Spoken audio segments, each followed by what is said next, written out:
Being members of the Cooper Fire Department, we've all been in this situation where we've been toned out to an emergency incident where communication from dispatch is broken, non-readable, spoken too fast, or given in text that is not understandable. Good morning. Today I would like to talk to you about the use of proper radio etiquette when communicating over a radio, both portable and mobile, in the fire service. Using proper radio etiquette when being dispatched and when responding to an emergency incident helps expedite the response to the incident. Good communication skills helps the responder minimize the response time, which in turn could improve the outcome of the incident. Good morning. My name is Scott Morgan. I'm currently a TCFP certified structural firefighter and a National Registry ECA.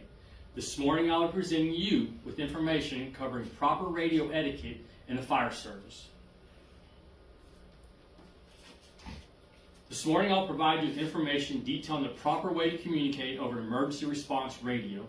This information pertains to both the portable radio that the firefighters carry, along with mobile radios that are mounted in each fire apparatus. The first main point will be a brief description of the radios used by the Cooper Fire Department. Currently, the portable or handheld radio used by the Cooper Fire Department is the Viking VP6000 portable or handheld radio. Each firefighter currently employed by the fire department is issued a personal radio and given instructions on how to properly use the radio. Second is the mobile radio, or the apparatus-mounted radio.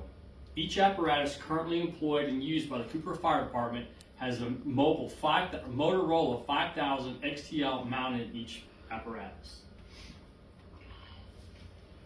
Next, I'll inform you about the proper etiquette that is to be implemented when communicating over the radios in the fire service.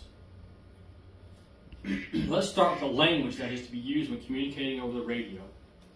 In the fire service, clear text is used by the sender and the receiver when communicating. According to the textbook, Essentials of Firefighting, clear text is the use of plain language, including certain standard words or phrases in radio communication. The textbook further explains that with the adoption and implementation of the National Incident Management System, or NIMS, most emergency response agencies in the United States, including fire departments, have eliminated the use of TIN codes and local terminology historically used for radio transmission. Though plain text is used when communicating, keep in mind that all transmissions are regulated by the FCC and must comply with all federal regulations. It is a federal offense to send unauthorized transmissions over a fire department radio frequency. All units must identify themselves in every transmission.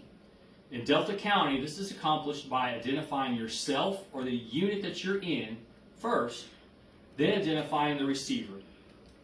An example would be Engine 35 to Delta County SO.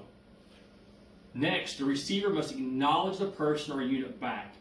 An example would be, go ahead, Engine 35.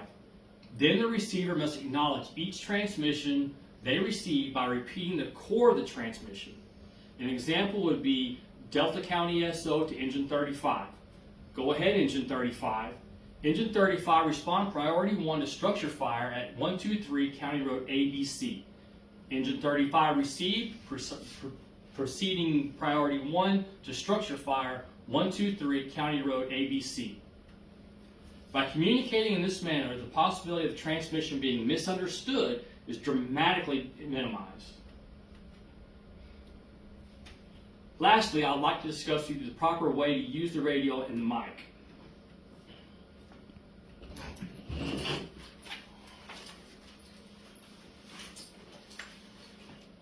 According to Chief Crutcher, in an interview performed by me with him on February 16, 2024, the new portable radio and mobile radios currently used at the Cooper Fire Department need to have a 2-second delay when the mic is keyed.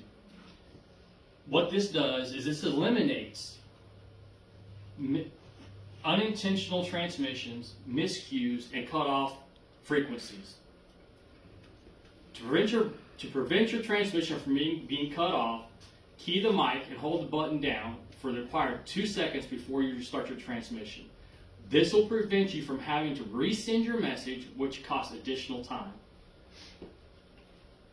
Know what you want to say before you key the mic. Hold the mic away from your mouth about 1 inch to 2 inches and use the moderate tone of speech. Not too strong, but not too weak. Refrain from overexcitement and loud tones. Use good quality speech and articulate properly, pronouncing words correctly. Refrain from eating or drinking while communicating over the radio. According to the website, firecommand.org, an easy way to remember good radio etiquette is the 5 C's of fireground communication. Conscious, stick to the point, clarity, speak clearly, confidence, confidently share your information, and control. Keep your voice strong and capable. Continuously practice to sharpen your skills.